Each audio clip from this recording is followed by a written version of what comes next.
Welcome to Keith and the Girl. I'm Keith Malley. And I'm Liam McEneaney. Liam McEneaney, you heard right, everybody. Welcome. It's been about 15 years. We have some stories to catch up on. How you doing, buddy? I'm doing all right. I was telling you earlier, this is a very interesting story. I came home from the movies last night and fell asleep in my chair, and then I woke up and couldn't get back to sleep once I went to bed. Uh, All so right. that's pretty much the whole story, So actually. this is like a warning to the audience. Is this when you opened for one of my stand-up shows and you said, "Hey, everybody, I'm hungover," and I'm like, "This is a hell of an opening we got today." All right. Dude, I had to leave your show because I got really sick during that show. During Um, during the stand-up show so many years ago. yeah, no, God, I honestly forgot about that. Well, thanks for asking me to Oh, open I for you. didn't. Well, whoever did, thank you. No, no, no. I meant I didn't forget. Oh no, so I just got this really bad stomach ache, and it was some kind of like I don't know. It was something that lasted a few days, Right. but it was like right after. I think it was maybe even during my set. I suddenly just got really like nauseous. Do you think it was the And night before's booze? One of those sicknesses? no, you know what's funny? Yeah, all right, let's talk about it. Well, I So just mean because I remember you bringing that up on stage. right, no, I mean I'll tell you. So I would get bad hangovers the last few years of drinking. For a long time, I would never feel sick at all, and I drank like to black out quite a bit.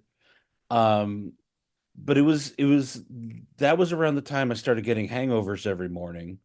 And then the last year of drinking, I started throwing up all the time. So like for a Hmm. long time, I was just like, look, I can't be a problem drinker because problem drinkers throw up every night after they drink the way I drink.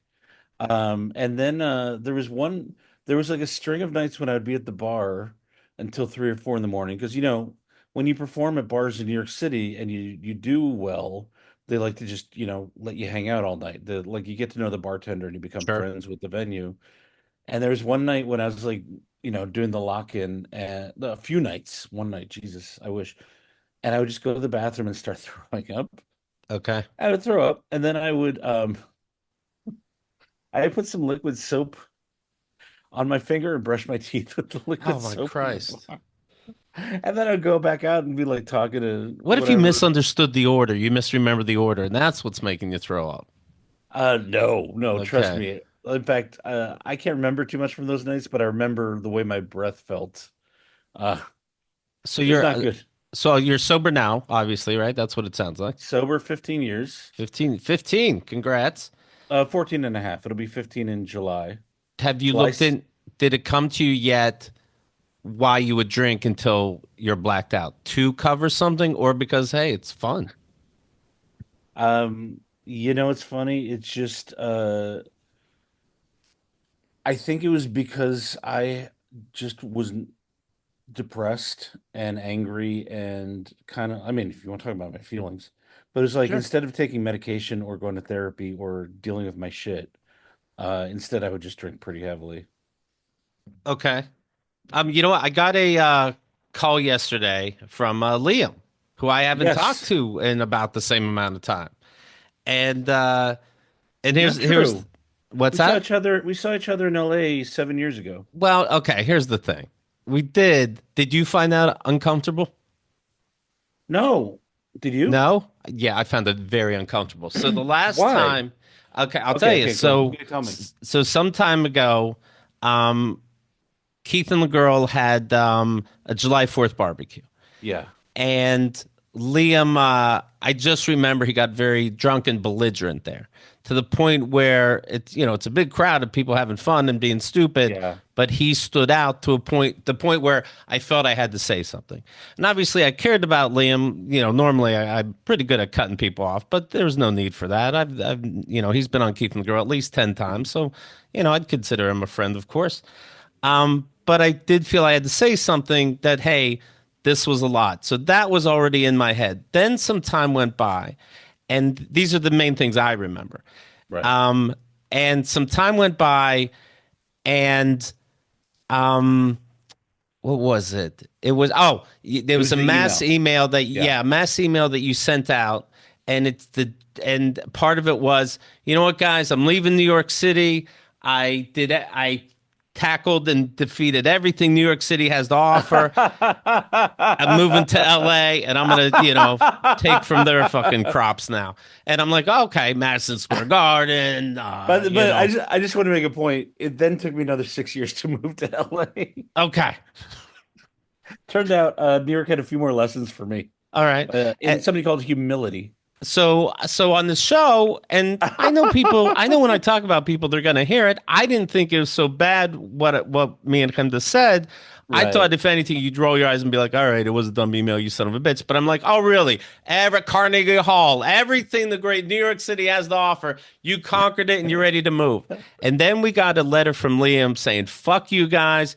Thought you were my Okay. friend. This is so rude. Yes, I'm moving to another city, but you don't have to blah blah blah." It was such a letter that we knew it was the end of our friendship. Yeah. Then me and Chemda go to LA, and sometimes we'd go there to do some podcasts. You Made It Weird, maybe Mark Maron's, and sometimes we'd go there, rent a place, and podcast would come to us. I think this was one of those trips. Anyway, Julie Sebaugh, the comedy reporter, was in LA, and she invited me to see who's It it was it was it was the Gary Busey pet judge show. Gary Busey Pet Judge Show. And I'll tell you something. I don't. People are gonna be like, "What the fuck are you talking about?" It never made it anywhere, right?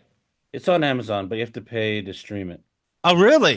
Yeah, Okay, yeah, I didn't yeah. know it went anywhere but I thought it was the funniest fucking thing because Gary Busey he's full on nuts and everybody knows it, but they're acting like he's not. He doesn't think he is. He's being serious, judging what pets did wrong in a house. So basically, it's People's Court, but with ridiculous pet scenarios instead Uh-huh. of like people. Right. And I was asked to write a few things. I was basically asked to submit anything I could think of for it. And so I got like a bunch of stuff on that show. I'm still, honestly, I wish more people had seen it because I'm so proud of it. But I have to explain. Anyway, we'll get back to that. It But I was have to well, explain what it is. it was very funny. I'm actually at one point the show's going on. I'm sitting next to Gary Busey's judge table, but of course the camera can't see me. It is so hard to keep from laughing, but the view was pretty amazing. So it was very fun to be there. But you and I didn't really talk. I'm thinking if No. he brings you didn't expect me there. I wasn't there, courtesy Right. of you. And I'm like, well, I'm not going to bring it up if he doesn't bring it up. You're acting, No. you don't, but you don't know that we kind of had a falling out and then saw each Oh, other because we were not okay. communicating. So first of all, yeah, let me backtrack. Okay. Keith is 100% correct about that Fourth of July barbecue. Keith, that's really where I reached my bottom. Oh, I know something else too. I'm sorry. There, No, just it's all just right. to give you my point of view, so at the barbecue, I thought you were a lot, and instead of taking it in, you said, "Well, actually, you owe Micah Fox an apology. You're the one who was out of line that day." And I'm like, "What the Wait, fuck are you did you talking talk to about?" me? Did you talk to me about it there? I Uh, had no idea. I can't remember. Like honestly, no, I I was would in. have. There was no talking to you there. I'm sure people Okay. said like, "Calm down" or whatever, but there was no getting through. Right. And what Liam, I realized that he's talking about is sometime during the party. Micah, I just so that people could hear, but I thought it was funny because Micah Fox is so thin, not anorexic thin, but obviously Right. thin. And I go, Micah, did you put on weight? And she's like, what? And people are like, what? I'm like, I'm just kidding. I'm being stupid.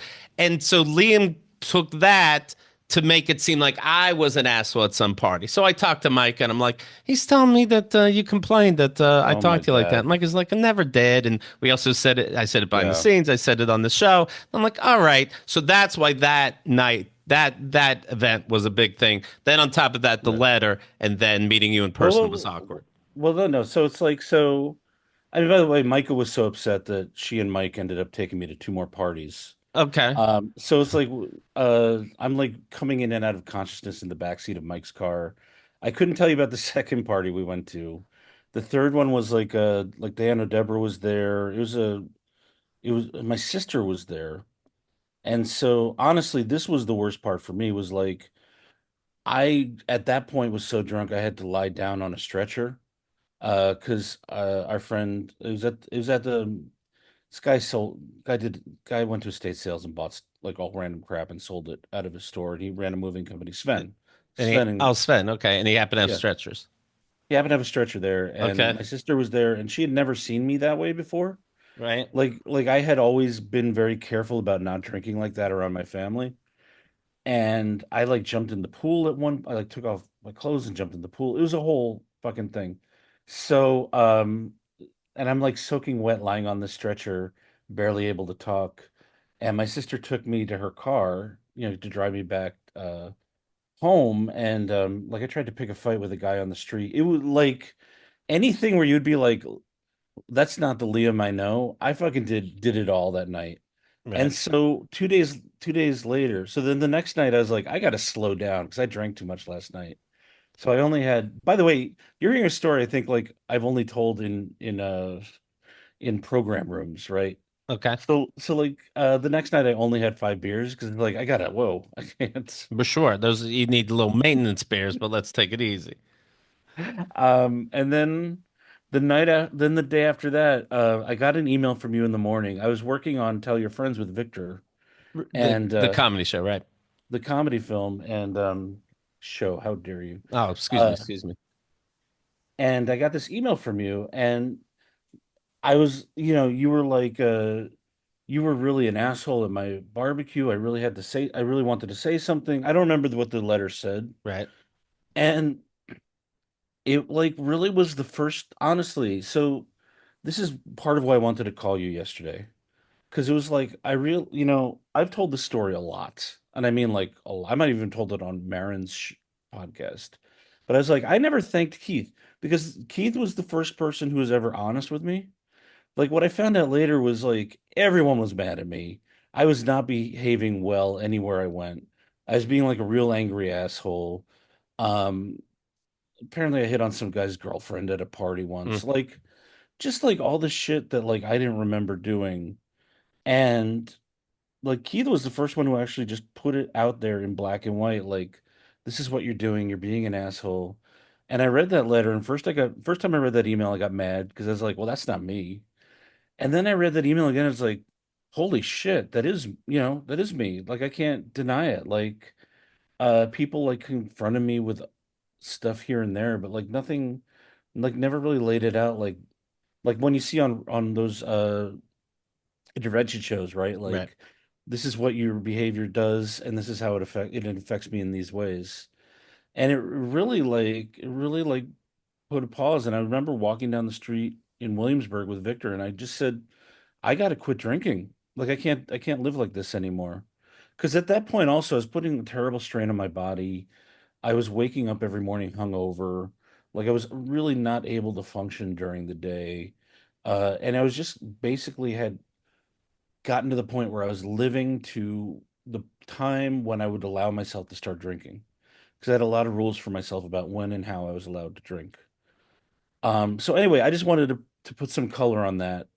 And Hmm. so I was aware that you were not 100% comfortable. In And LA. well, so the other thing was like, I don't think I'd ever been goofed on a podcast before. Okay. And so I think when I heard that you guys goofing on me, I also was like, here's the other thing, and this is something I've been living with for 15 years, is I had this feeling like, oh, Keith and Hemda now hate me, and they're never going to want to talk to me again, and I'm a terrible person, and I could never make it right with those guys. So like suddenly I'm watching you guys goofing on me for this what honestly in my head had been a private Facebook post. I Okay. didn't know I'd send it around as an email. That was a surprise. I even sober, I do shit and just like it's stupid and I immediately regret it. Were But you it's upset like that nobody, other than us saying on the podcast, that nobody reached out and went, Congrats, by the way, on destroying New York City. Good luck taking over LA." I actually did get some congratulations Okay. All and right. some well wishes, So, believe it or not. so you're like, did Keith send this email to everybody? Fuck. No, I mean that's the ridiculous. Dude, it all goes to an email account I never check. So Okay. that was, but because I also posted on Facebook and maybe Twitter at that point. Okay. So on Facebook, I got like a positive. I think people were just like, "Yeah, get the fuck out of New York." Right. Um, but essentially, like and so. there's also this feeling like, well, fuck, now I really did lose this friendship.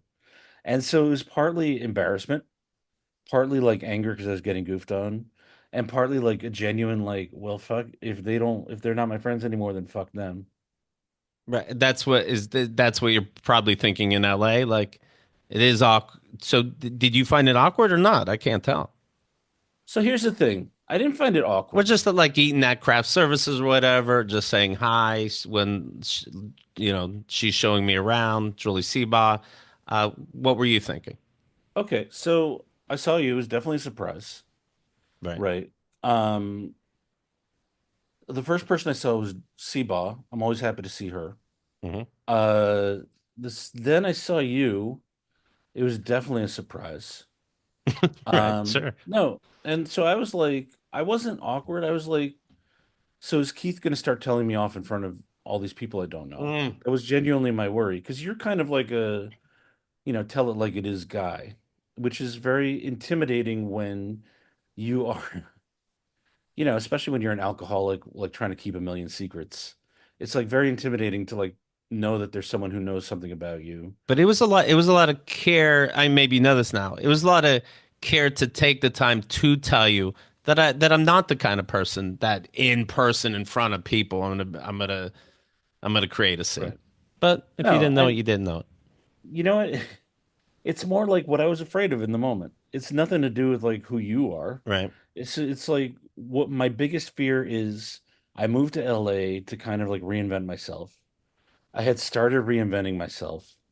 And then it's like, well, God, what if all this shit from, back when I was a bad drunk has followed me to LA? Right. Like what is Keith What told? country do I have to go to? No, I mean, now, God, if you knew something that would draw me out of showbiz, I might thank you.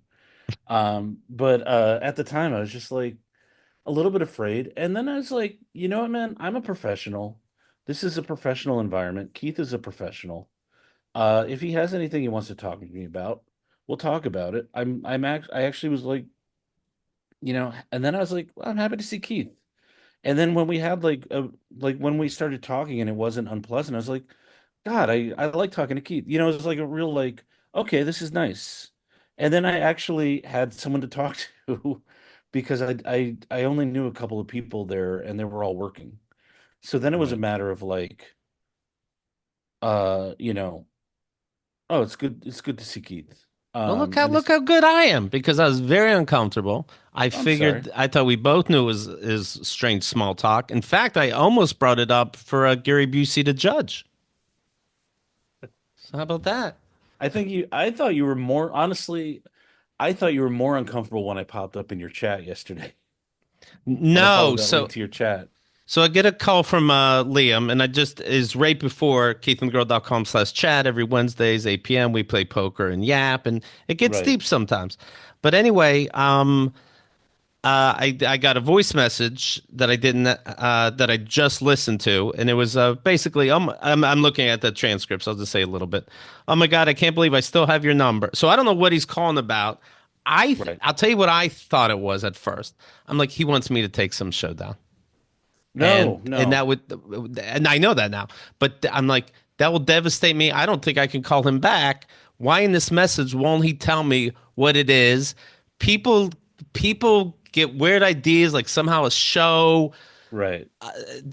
affects their job in the future. Like, No. somebody texted me and it's like, I was too sexual on your show. Can you take this down? And then you see him in movies and it's pure sex. And it's like, Right. what is happening? And it's so offensive. You wouldn't ask Letterman to take a show down. And you're not Yeah. even thinking like, you know what? I had things to say too. So that's very offensive to me. So and this message didn't say either way. Oh my God, I can't believe I still have your number. And I'm like, is that a neg? It's Liam McEneaney. I was watching a Ray DeVito show, and yeah, he was talking about some stuff, and he just reminded me. Well, anyway, call me back. I've been doing a lot of thinking today about a lot of stuff, and I just wanted to talk for a minute, and that's it. And I'm like, you could give a clue that it's good news, which ends up being, You know obviously what? he's trying to make amends. I was making an amends, and the thing is, sometimes when you say you're making an amends, people get really uncomfortable.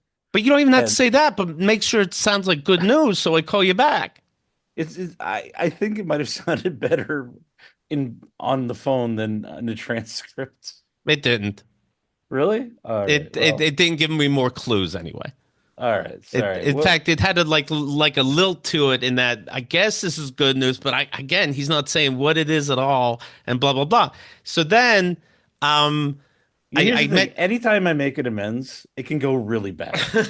And so for me, it's the worst. Like it's like, when I have to bring an ex-girlfriend to a coffee shop Right. and I've learned like you can't well, actually what I've really learned is women love being apologized to. I've written a whole stand-up bit about it. Okay. But it turns out anytime I've said to a woman like in our relationship, I did the wrong thing in this way, this way, and this way, it's never goes wrong. You did them the Um, favor. Most of the time when I, and I've been sober for 14 and a half years, and I work a program that requires rigorous honesty and keeping your side of the street clean. And part of that is when it comes up that you owe someone an amends, Right. you so our friend Ray DeVito is in a little bit of trouble.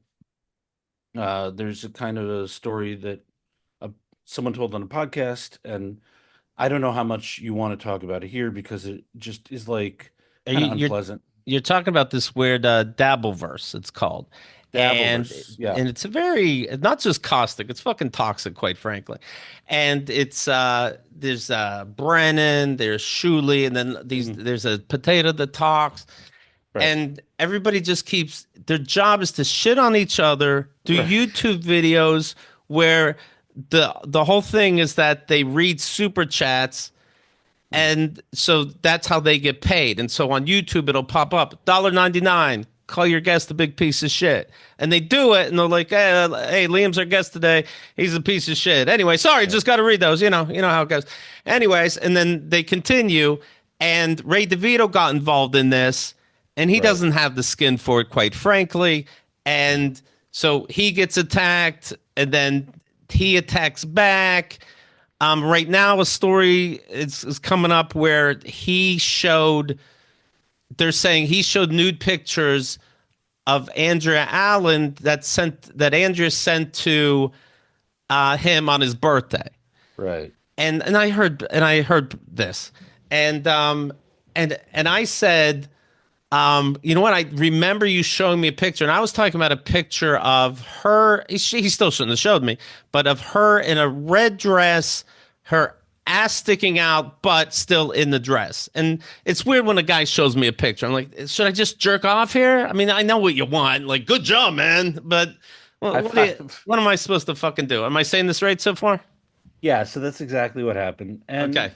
And I did the wrong thing. I appeared on a friend's podcast to like watch the thing and kind of provide commentary on it. Watch somebody put together clips of, hey, this is what Ray's Yeah, up to. Okay. this is what Ray's allegedly up to. And you got to say that because you don't want to Right. get sued.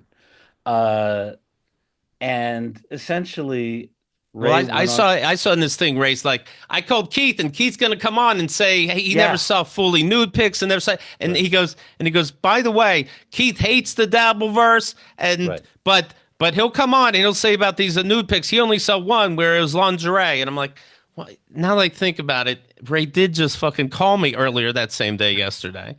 I'm like, is everybody, what am I getting involved with? So So so so I say, well, I just remember a red dress. I don't know about this lingerie, whatever the right, fuck. Also, I didn't say and whatever, but I didn't say I hate the Dabbleverse. I said, Ray, every time you call me, it's a Dabbleverse complaint, and it's not making you happy. What the fuck are you getting out of it? And I guess maybe you get a percent of these super chats calling you a piece of shit. But right, how's it worth it? That's what I said. It's a group I'm never going to be a part of. No, thank you. right. But it's like Keith will come on and say, I'm like, I said actually I would be a bore coming on your show to talk about this because I'll say I only saw one dress that I guess she is unrelated to you showing me. She accidentally sent her boss and put it online. That's all. That's all I Right. know about it. Why are you part of this fucking mess?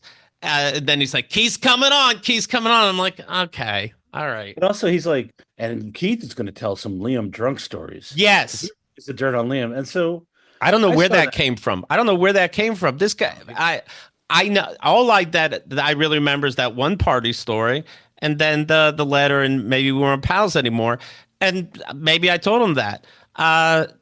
That's it. I mean, There's I not told all him these that. stories I have. Maybe you told him that, right? No, no, no. I mean, I'm very, look, here's the thing.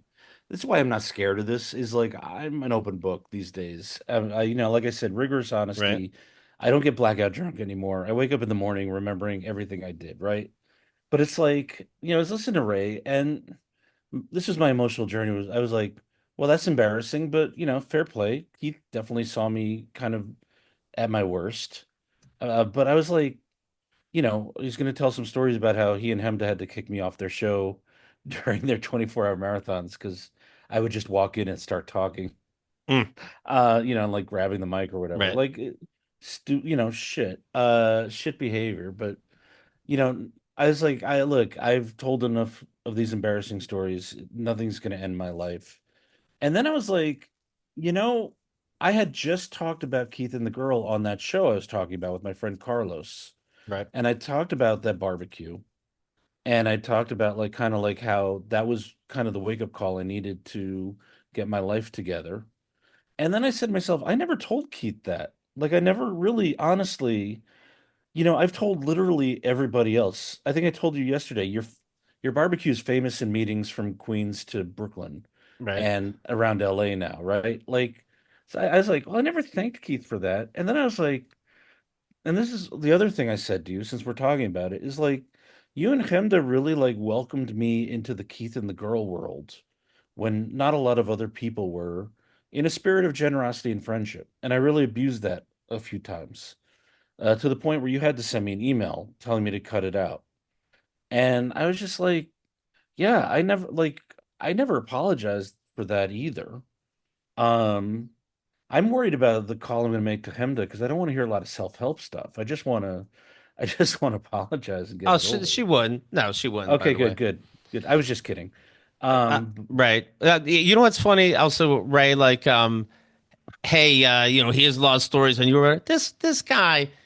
When I hear him on some of these shows, because I do see some of these clips when they're on YouTube and they're short, they definitely find me. Um, because Keith and the girls in a lot of these.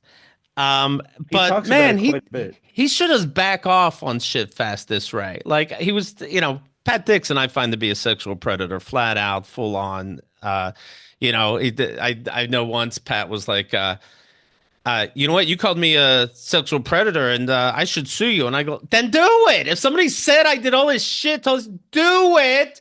Right, I'm not mentioning so many women that came to me about what you did, but they all did say to me, if you sue me, they will show up. So do right. it. Like, so anyway, Ray brings up like, hey, Pat, I heard things about you. And then, then they do shows together, one of these YouTube, whatever the fucks.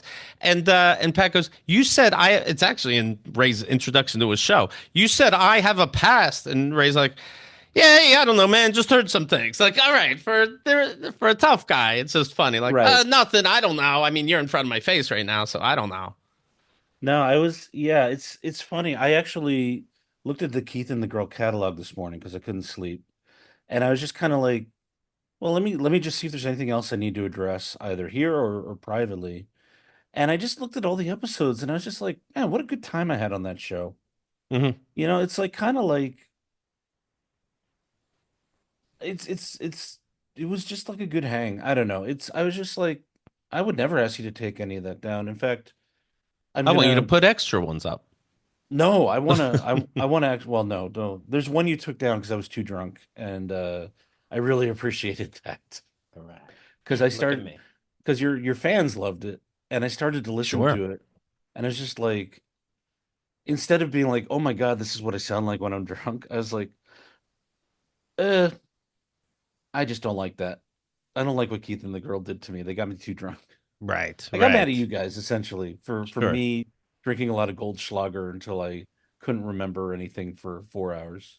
Yeah, as if that's something we kept in our studio. The so th- You did. regarding You did. You were like, "Hey, Liam, have you ever tried Goldschlager before?" And the then rest I of that want to is know on what me. guest gave that to us. We didn't buy it as a to brag about our success. So anyway, when you bring up the chat that we had yesterday, so I said to the chat, like, I just got this call from Liam, and Uh, he's not really telling me if it's good or bad. I hope it's not taking down shows. Who knows? We'll see. Then this guy Sean, yes, Sean, in our chat room goes on what your Ginger, Instagram. What's that? fucking Ginger, He always the go a gingers. redhead. He goes on Instagram and puts the link to the chat, Right, hoping, which you did, that you'd surprise me by just showing up. You not knowing what the fuck's going on, but he knows, like, hey, this is gonna be awkward because I'm saying, quite frankly, I think he might want to take the show down. I don't want to talk to him about it. Period. right. Well, no. Oh, yeah. So he forced the issue. No, it was. Yes. Well, I'm glad that I popped up then And because he said, at "What?" least But he's not. No, don't. He thinks he's getting flowers right now. right. Then No, if no. I didn't call you back, which I did after this chat Right. thing, then I think you would have found a way to be clear again that it was good news and we talk. We're not talking because of Sean. No, no, no. In fact, if you had not called me back by this afternoon, I would have just sent you an email with everything I said. There you go. And I would have said, look, I understand if you don't want to talk to me, it's fine.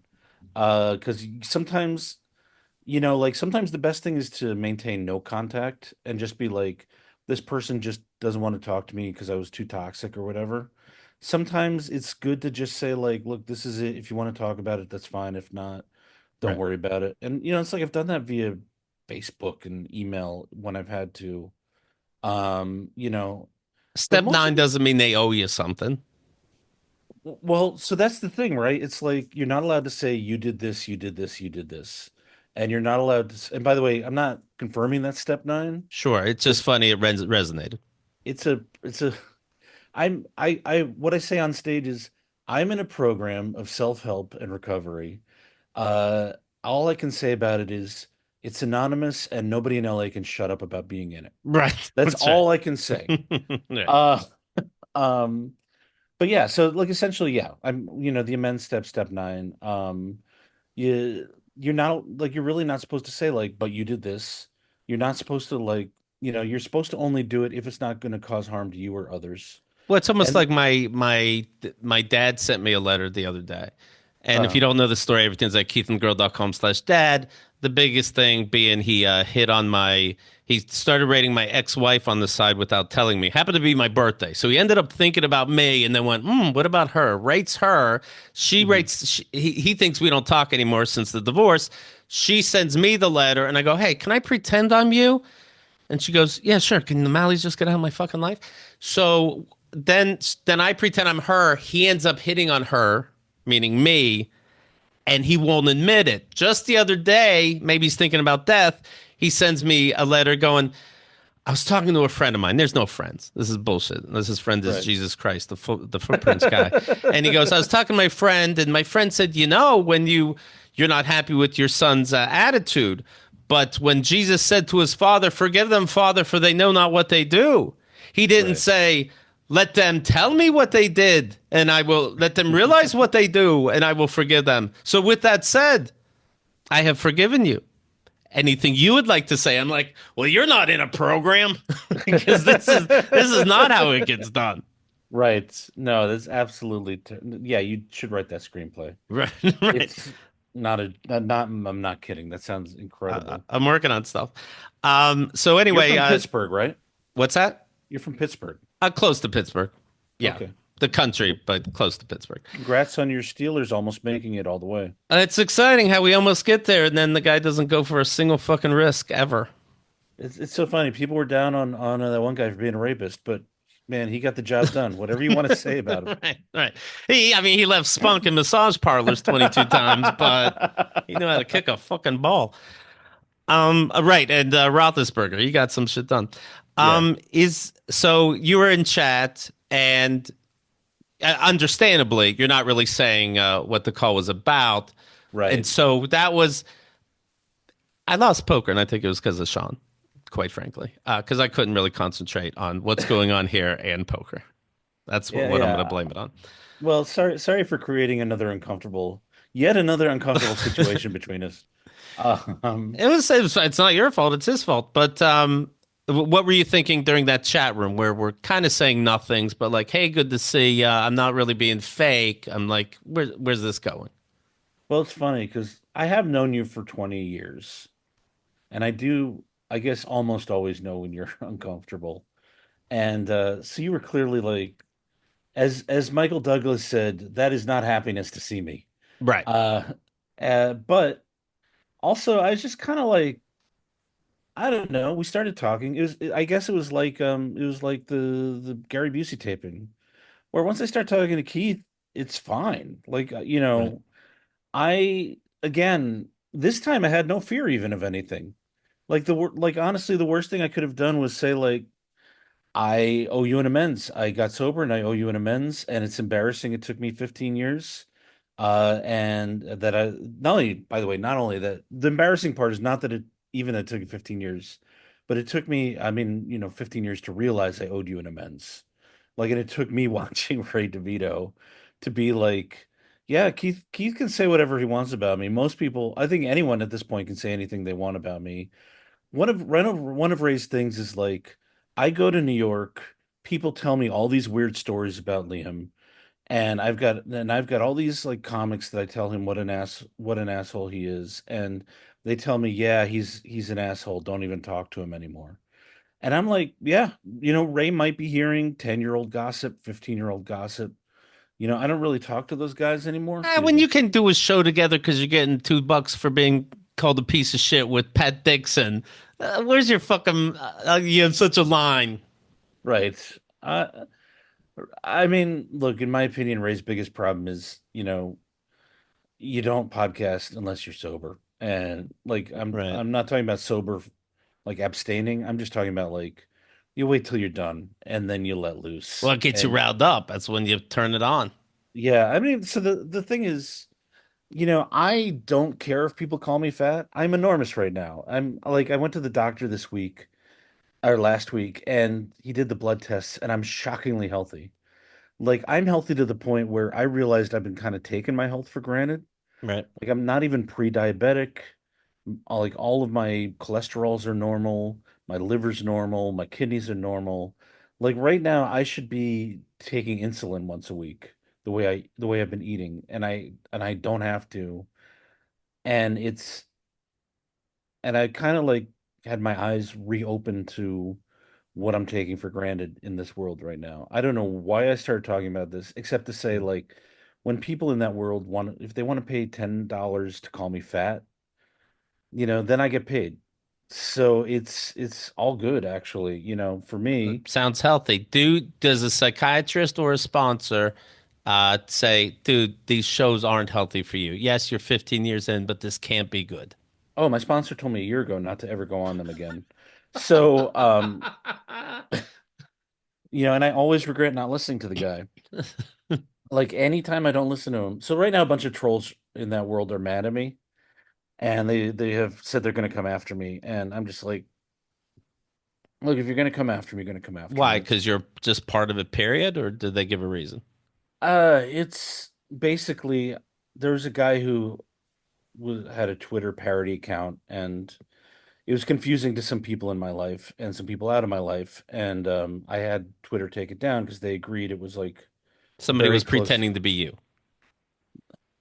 So his contention is it wasn't, but my Okay. contention is it was a little too close and it was confusing. And the thing is, when you're a comic, even someone who's not successful or famous, it just like there's fires you got to put out Sure. when the N word pops up on what people think are your Twitter strings. Right.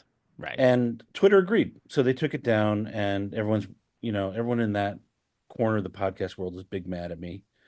And I'm like, it is what it is, right? So if they wanna troll me, they're gonna troll me. I got no control over that. What a world, though. What a fucking world.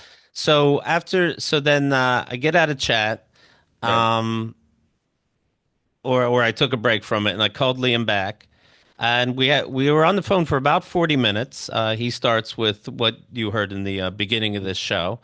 Uh, I let him talk, and then I was clear that he doesn't owe me anything. except for what he just did, and Right. I'm completely fine, and I'm proud of him, quite frankly. Thank you. And it was very nice to hear, and it was a very nice conversation. Then I said, I hope it's not too weird that you don't owe me anything again, but I think people will get something out of this. I think it'd be interesting to people, and without being overly dramatic, I think I literally said helpful to people. I'm going to be going away for a couple days, but if you want to record the next day, right now, Mhm. we can do that, and then and here we are.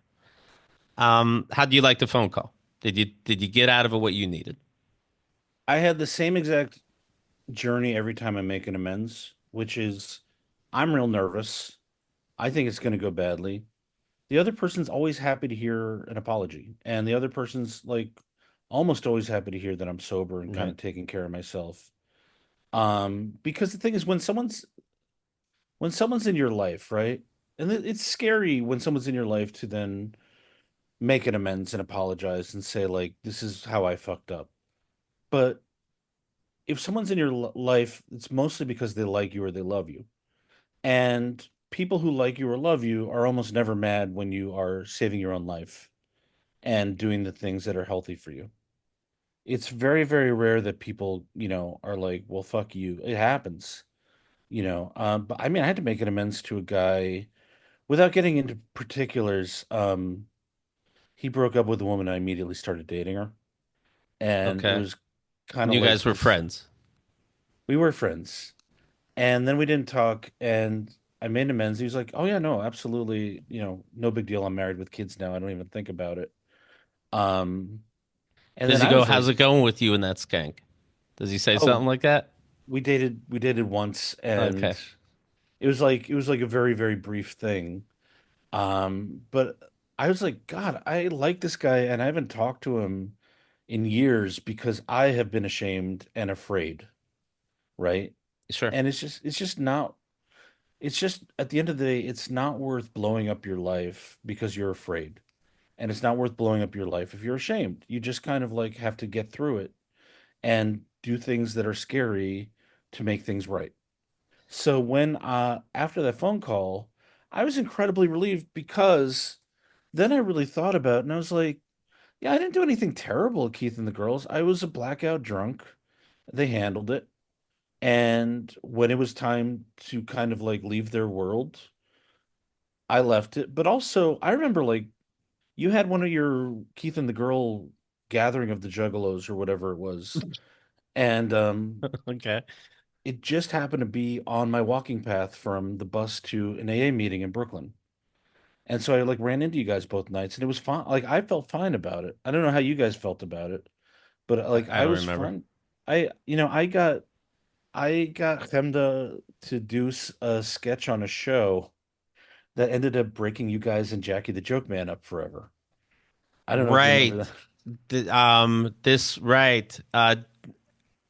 That's funny. You put that together. That's funny. It No, had no, nothing to David do with. Feldman. Oh, just to be fair, David Feldman put it together. Okay, okay. But I cast her in a sketch. It was like Hemda lives around the corner. It's perfect. Right. Yeah, she ended up performing on stage. Jackie Martling comes behind her, squeezes her ass in a way so the audience doesn't see and that she can't make reference to it because she's a professional. And that was And the then he end of said, us and Jackie.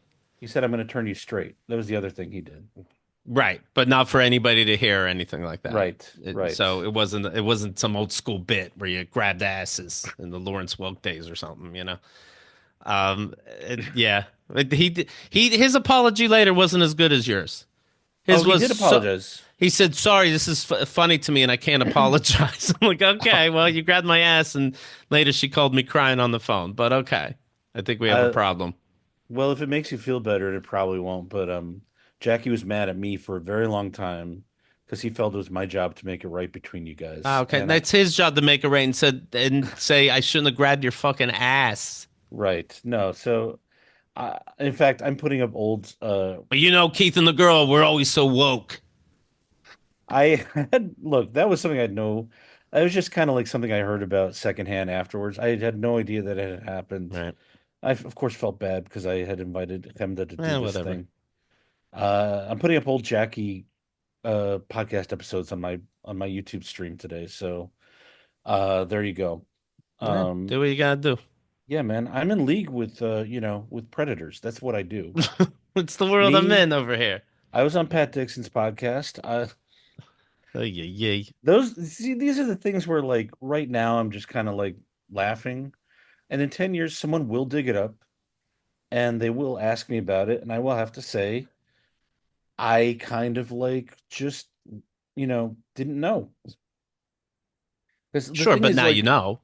now I know I wouldn't, and yeah. So I did Pat's podcast, and there's no explaining it. There's no apologizing for it. I just did it, and I did it again, and then I was like, what am I doing?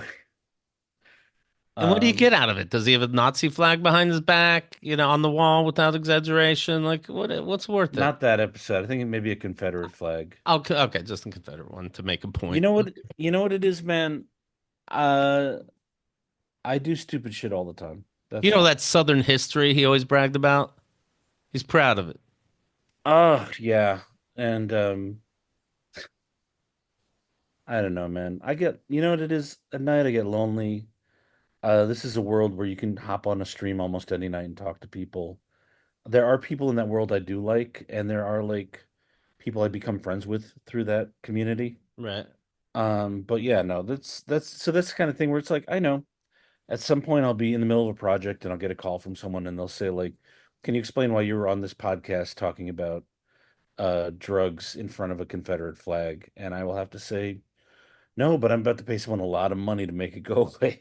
Do you get nervous being is this a dumb question? Being Jewish and it's the second term of Trump. Things to me are happening faster more than ever when it comes to right wing Nazi bullshit. As I started watching again Santa Clarita Diet with Drew Barrymore and her husband. She accidentally becomes a zombie. She has to eat people to stay alive, but they decide it's okay, this cute suburban couple, if they start eating Nazis. And I took a break after the first two seasons because it seemed the same to me. And that Uh, was during Trump's first term when they brought up eating Nazis. And now I'm watching the third and final season, and I'm back into it again. And there's these little jokes like, "Well, luckily there's more Nazis now more than ever." And I'm like, "Actually, now there are even more yeah. now more than ever." And I'm like, "This Uh, show is good again." they're doing the actual salute in public on television. Elon Musk, Steve Bannon. Steve Bannon. There's no exaggeration. There's no No. exaggeration. And when they don't, the crowd doesn't clap and go crazy because you're sending love from your heart. Right. You're not The- pointing at a bird over there. Right.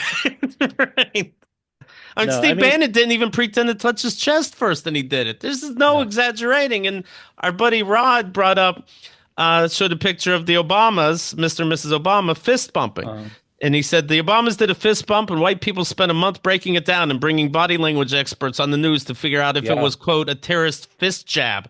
But Elon and Bannon are doing Nazi salutes, and no one can admit what it is.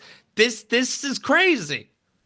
The right-wing mediosphere went crazy because Obama wore a casual suit one day. Right.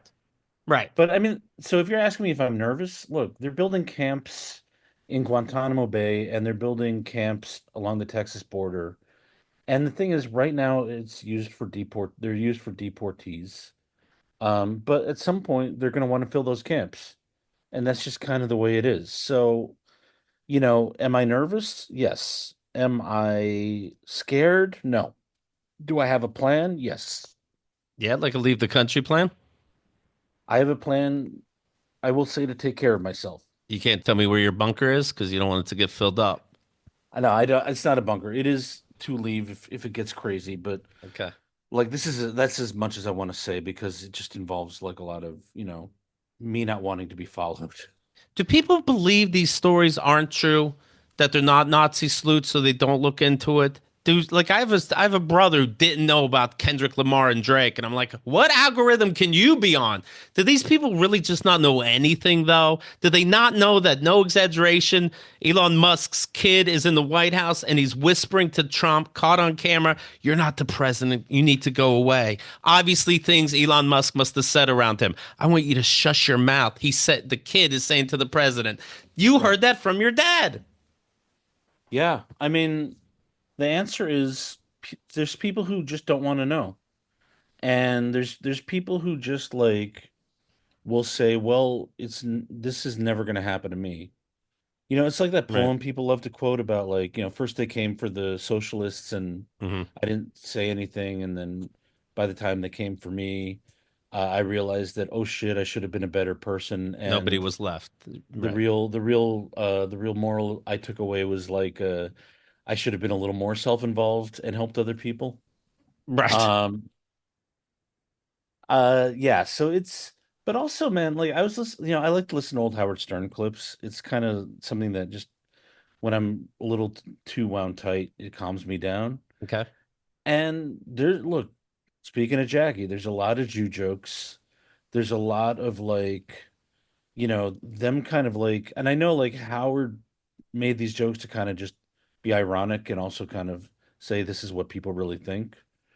But also, I feel like, at the end of the day, that's the kind of shit that, like there was a magazine called Heeb, right? Like Hmm. by Gen X Jews for Gen X Jews. And it just kind of that shit. It's like, yeah, it's ironic, but also just kind of like normalizes, if you joke about Hitler long enough, people just kind of like think Hitler's Right. a joke. Um, yeah, I mean, it's just, but I think it's just kind of like people are like, well, even if this guy is a Nazi, this isn't Germany 19, this isn't Wehrmacht Germany, Right. it can't happen here. Yeah. Well, it's got, yeah. So we're in camps now. I'm on trains now. Well, it starts somewhere. And and a big angle is always religion, of course. Just moments after voting to cut $2 trillion of services, including from Medicare and Medicaid, Uh, including the coverage of Alzheimer's medication. That's how my mom died. House Republicans Sorry. closed by praying. Oh, thanks, buddy. House Republicans closed by praying in a moment of silence. Okay. All right. Y- Let's pray now. Okay. You did Dude, it. Representative Henry Alford was in Kansas City yesterday, and he was talking to his constituents at a town hall meeting who had all just been laid off from their federal jobs. And his response was, just pray God has a plan for you. Yeah. Yeah. And it's like, Here's some social media I saw. Jacob Manser. This person says, I've been a proud Trump supporter for 3 elections, and now my business just got cut off from our federal contract. This is bull. We're not some DEI quota filler. We do real hard work.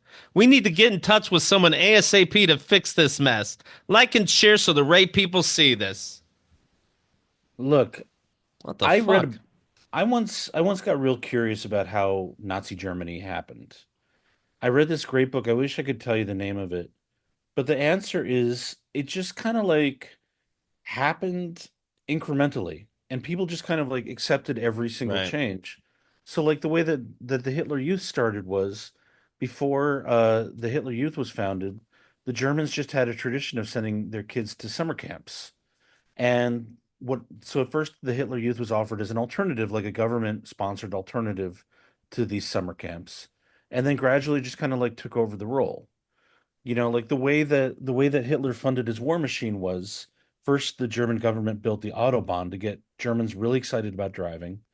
Then the Nazi government uh had the Volkswagen Beetle designed, you know, and it was cheap, it was like Volkswagen, car for the Hmm. people.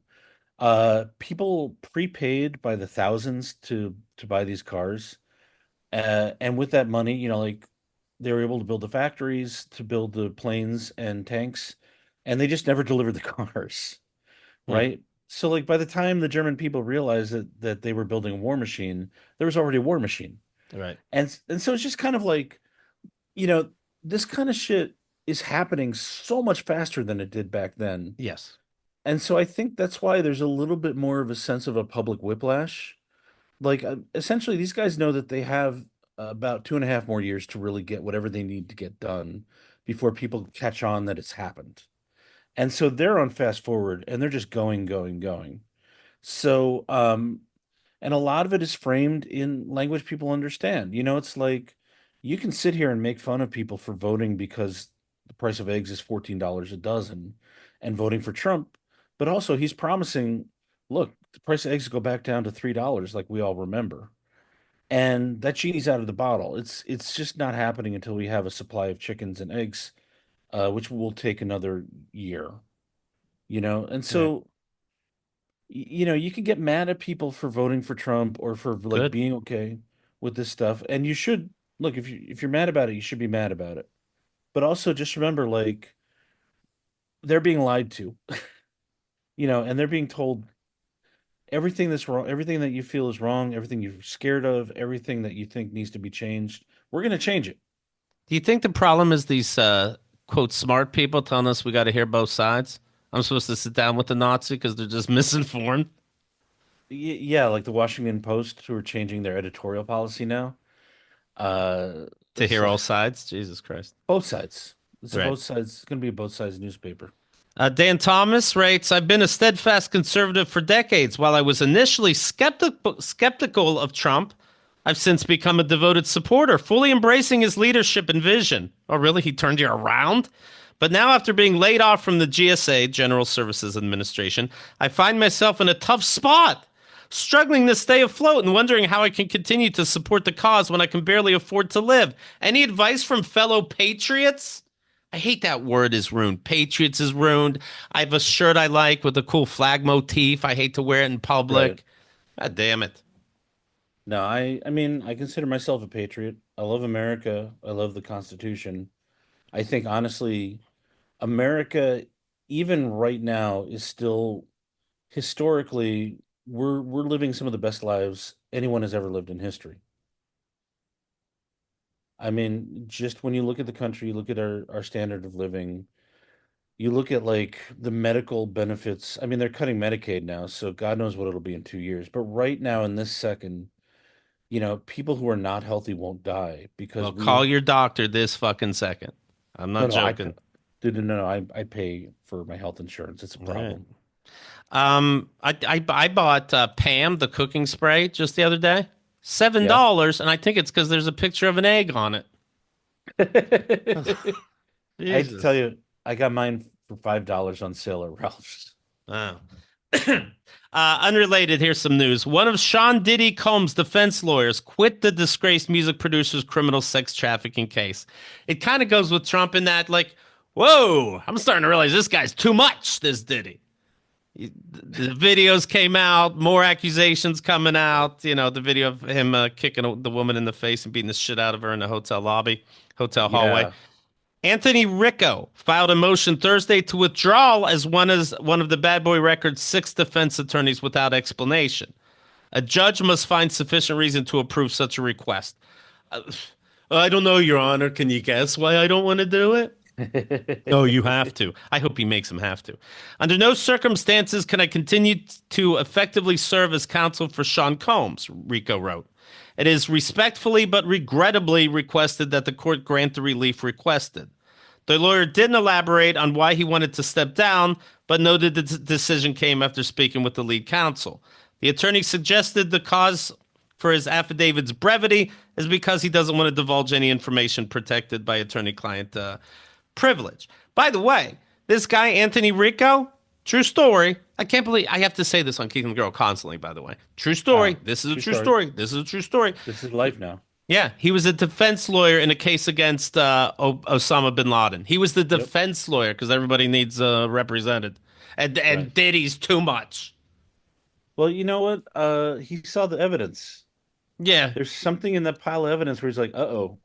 Well, I think Diddy's flat Some out lying, and my girlfriend went to law school and wrote me. From what I know of the legal world, it's not common for lawyers to fire their clients, and it's actually not easy to do. You usually have to have a very good reason, and the judge has to approve. The biggest reason is that your client is batshit crazy and wants you to make claims in court that could get you disbarred. Outright lies. right. Lawyers can bend the truth and do a lot of things to cast doubt on the situation, see OJ, but they cannot overtly lie in court, see Rudy Giuliani. So just imagine your client is more toxic and fucked up than Osama bin Laden. Yes, right. Like imagine how fucked up what we're going to learn about Diddy is going to And be. both things were on video. Dude, the dude's on video killing Jeffrey Epstein. That's the only thing I can think of. Right. Yeah. Or he was a pilot on the second plane that hit the towers. Right. Yeah, he's I think the court case is May 5th, I believe. So mark your calendars. It's still gonna go down Oh, I bought my no, tickets already. no matter what happens. It's been a while Uh, since I've seen Diddy live. I'm very excited. maybe Julie can get me into that Yeah, court show, right? That'd be exciting. Real quick, happier news before we get out of here. Number one movies this weekend: Captain America: Brave New World, followed by The Monkey, and that's the movie you just saw last night, right? I did. I enjoyed that very much. Really? Much less than Captain America, to be honest with you. I hear Um, you. All right, it's funny. It's a little bit scary. It's not as scary as I thought it would be. It's suspenseful, and it ends at 92 minutes. that I like. That Dude, right it's the there best. bumps it to 50%. That's where I start. That like as soon as I was thinking to myself, oh, I wonder how long this movie is going to be, we got into the final act, and I was like, perfect. Right. It first of all, it's a Stephen King short story. And by the way, if it's a short story, it should only be 30 minutes. I mean, look, they have to expand it. The original short story is just about a guy and his son, and it ends, spoiler alert Go for ahead. a 1982 short story. It ends with him dumping the monkey into a lake and killing all the fish. Oh, here the monkey keeps coming back. Can It's teleport, and it's like it's it's it's like not a great story. this movie is like Final Destination. Yeah, Right? I don't even know if I saw those movies, but I just get the gist. You survive death, so death is following you in weird ways, and that's how the monkey works. The monkey kills you but just weird fucking shit. You're playing golf, all of a sudden there's a cobra in the golf hole when you go to get your ball out. How'd that cobra get there? I don't know. The fucking monkey. right. Or you're going to buy vape from a vending machine, and as you go to buy it, you have the old vape in your mouth. Uh, Oops, a rake happens to be right on the ground. You step on the rake pops up like a cartoon and shoves the old vape into your throat, and you blah blah blah. Like, oh, it all of a sudden the temperature in your house gets cold and you got to go to get the heat. yeah, But as you walk, you actually bump over some cooking oil. Uh-oh, your wife's in the next room lighting a cigarette. Guess what's right. gonna happen? The vape thing is real. I don't know if you read that or if you were just making it up. Oh, Um, it's real in the movie. Yeah, I saw the movie. Yeah, oh, you did see the movie. Oh, yeah, okay. I'm sorry. yeah. I'm Oh, then not. Yeah, I didn't. It didn't hit me like it hit you. you know what it was? Oh It was no, more there's a bunch of bees 10 feet away. A beehive. What do you think's gonna happen? How the monkey's gonna make all the bees? Some things are like a Rube Goldberg machine, and sometimes it's just right. bees are gonna fly in your fucking mouth. Dude, I mean the with the cheerleaders with their heads out the window getting decapitated by a truck, that was funny. I mean, it's like I said, it's not a scary movie. It's a I funny thought you said it movie. was. It's a little bit scary, is what I Okay. said. What scared you? Um, just kind of like being alone with my thoughts during the dramatic Oh, scenes. okay. When they're like when the father and son shit, I was just like actually, I will say this, the whole relationship between the brothers just made me sad, and that's because I'm getting old. You know what? When you see the twins played Uh-huh. by the same guy as an adult, but as kids, two different people. I got nervous when it's a Stephen King movie and I'm seeing kids. I'm like, let me guess, they blow each other to become adults. I got a little scared. It's Stephen King. Look into him. There, I said it. You mean the twins who were different heights as kids and were the same height as adults? Right. Right. I mentioned this on one of the VIP shows, but there's a lawmaker in Connecticut that is trying to do a law that says you tell me when the movie starts and you tell me when the movie starts. These Right. 25 to 30 minute fucking previews are bullshit. And also, somebody in Sri Lanka won a couple $100, a lot of money to them, for suing that you're wasting my time, you're tricking us, you're lying about these fucking ads. We're not paying for ads, and I hopefully that'll go somewhere around the world. When you say that's a lot of money to them, that's Yes. something I'm gonna have to apologize for in 10 years. Well, it's a lot of money to them. In that, can you imagine putting a lawsuit together and you got 20,000 whatever the fucks, but it's really only $230. I mean, the thing is, they actually tried that here, I think 20 years ago. They tried like being honest about it. And what happened was, when they skip the previews and the ads, everybody gets mad because they're like, well, now nobody's gonna fucking watch our ads, nobody's gonna watch our previews. What are we paying for? I'd pay more if you quit lying to me. And they try to fucking trick you too. I live exactly 20, or I know when my movie starts, and it for the longest time is 20 minutes of bullshit. And Right. I live close, so I walk in right at the same time. People think I'm sneaking in. And I have that figured out. Now they sometimes make it a little less and it can go up to 30 minutes. They switch it so that Right. I have to come on time. That is That's illegal. That should be illegal. There, I the said it. movie theater owner association calls it the Malley strategy. Yeah, I don't like it. I don't like it I one bit. I mean, the thing is, what I get fucked up with is like if you go to, Nighthawk in Brooklyn, or if you go to, the Alamo Draft House or Right. whatever, those theaters have one ad, maybe two like trailers or whatever. So I show up 20 minutes late, and I've missed the first 15 Right. minutes of the movie, because I'm just used to being fucked over by everybody. Yeah. I don't we need laws. We need laws. Do you get into the Oscars for seeing all these movies? I You're a do movie this guy. year. I'm actually in SAG-AFTRA this year. And so I've been watching these movies for the SAG Awards, which I voted in. So I Okay. actually know I've seen almost all the Oscar nominated movies now. So Okay. I like watching I've always liked watching the Oscars because I'm one of those idiots that likes watching celebrities and kind of like really gets excited when someone who you didn't think was going to win wins. I'm gonna get into it. I'm gonna watch it with Liz actually, and Who's Liz? that's my girlfriend. No big whoop. Oh, the lady I met last night. Yes, in chat you met her. Thanks to Sean. Okay. Sean saved us sometimes, some No, you're giving time. Sean his flowers, finally. Yeah, yeah.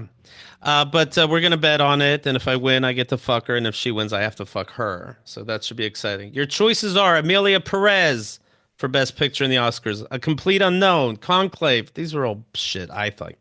Nickel Boys is now streaming. I'll see that this weekend. I'm Still Here. I don't think that's a movie. Dune Part 2. I hate deserts. It always wins for Mhm. cinematography, but no shit. It's a fucking desert. They're pretty. Wicked. Anora, because smart people love porn too. The Substance. I think that was the only good one in this list. The Brutalist. I haven't seen, but I don't have a free month yet. I haven't Three, seen that yet. 3.5 hours. You know what's Now crazy? add trailers onto that. You know what's I, really, really crazy is I read an interview with that guy and he was talking about how like I think he's been nominated twice, or he said two movies have been nominated. This is the second time at the Oscars. right. And he's like, the first time I've made money directing was this year when I directed some commercials. And Yeah. he's like, these movies don't make me any money. And I'm Right. like, well, great, then what am I I'm in film school. What am I doing? And also, I understand, like, he doesn't have money yet necessarily, even though you see him on all these tours trying to amp up the Right, movie because the money, how many people are seeing The Brutalist that's 18 hours long? And right. it didn't pay back yet. And by the way, 3.5 hours. Avenger movies are only 2.5 hours, and they have every version of every superhero ever made in them. And also, I mean, I really liked Killers of the Flower Moon. Hmm. But it's only because Martin Scorsese at this point knows how to keep a 3.5 hour movie going, Right. right? It's like he's that good of a But I filmmaker. still watched it in 4 parts. I don't know about you. No, I actually, well, I go to a school where people bring movies to Oh, screen. oh, So I watched it in a theater full of like big Scorsese, like kids who were wearing Scorsese t-shirts. that's funny. And then the writer came and gave a 5-minute talk back because the theater closed right after. It's like your school has a substitute teacher all the time. So you went back to school and you're getting a bachelor's in film? Yeah. All right. Look at you. You're So getting that's her a done. class. It's not even substitute teacher. It's a class taught by Leonard Maltin. So Okay. I'm real proud of this. And you know what? I'm proud of going to this school. And like I made it into like one of the toughest schools to get into in the United States. And this is coming from someone who fucked up so much as a kid and could never get even a C in classes in high school. Right. So I can't wait to find out the next way I'll self-destruct. You saw, I assume that the woman in Amelia Perez is all toxic and racist, and he said Yeah. what George Floyd was a scam artist, like he knew he'd get choked out and wanted the attention and bunch He of wanted to anti-Muslim die. shit. Yeah. I saw that. So Zoe Saldana is winning all this shit, but they have to act like the main person isn't even around.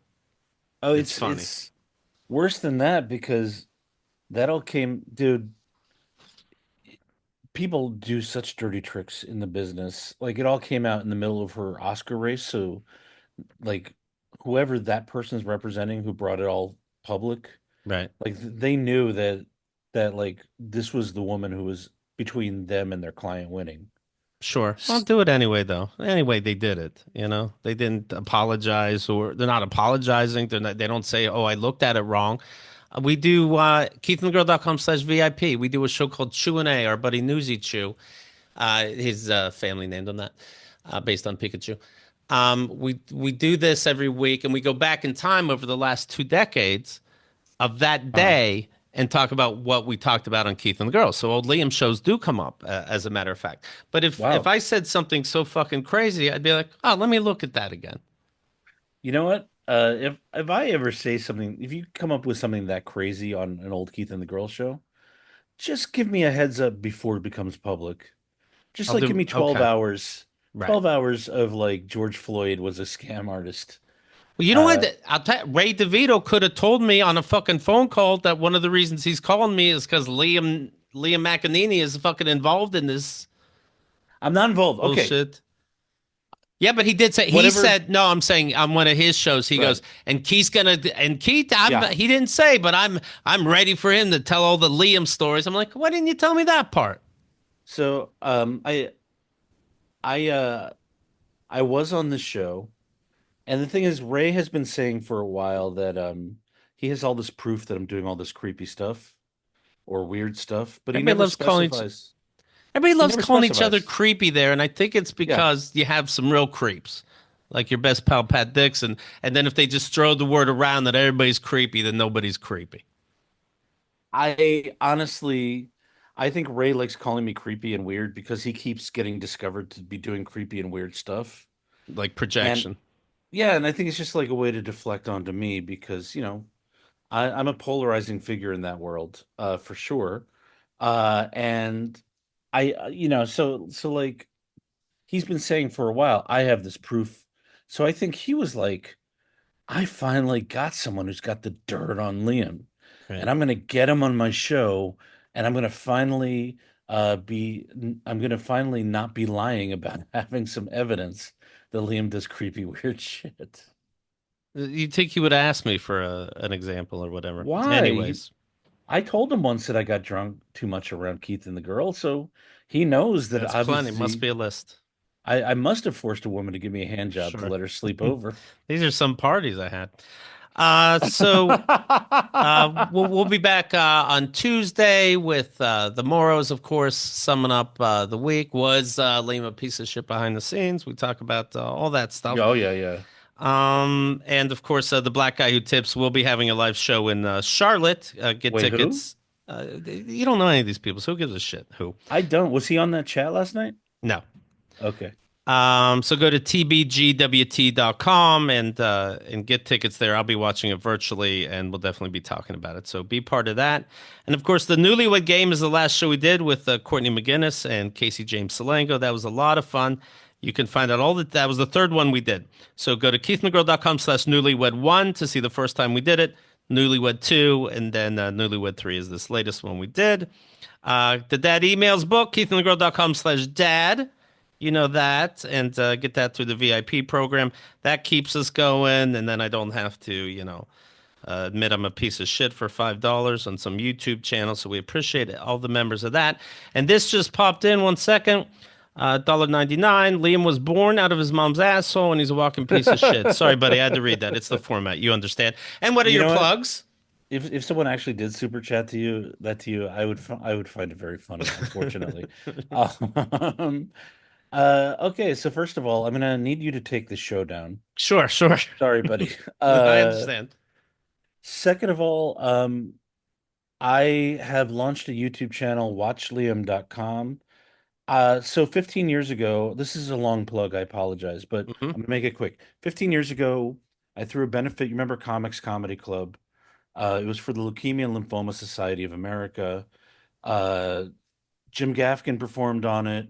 Kristen Schaal performed on it. Uh, Todd Barry performed on it. Triumph the Insult Comic Dog performed on Okay. it. Comics recorded it. Didn't ask me, but they recorded it. I bought a DVD, of course, because I wanted to hold on to that. Right. And now that it's 15 years later and everyone's recorded their shit on specials and on Letterman and wherever else they were working towards, I've been talking to these guys and I was like, do you mind if I just live stream an evening of just showing your sets from this benefit? And they're like, And it'll yes. help me make a couple bucks. People be giving super chats trying to No, trick me into saying no, the no, R no. word.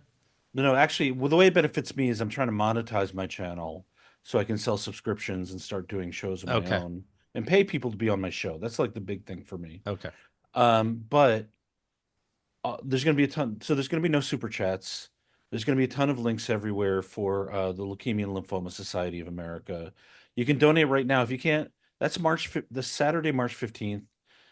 It'll be up on my YouTube channel after it live streams. So if you can't make it, then just go to watchliam.com anytime. Or if you don't want to watch it, if you think this plug is boring, if you think I'm boring, if you think I'm too big a piece of shit to support, you can go to lls.org and there's a donate button and you can just donate there. As I get older, more and more people in my life are touched by cancer, and it's just Right. like kind of like, again, I'm shockingly healthy.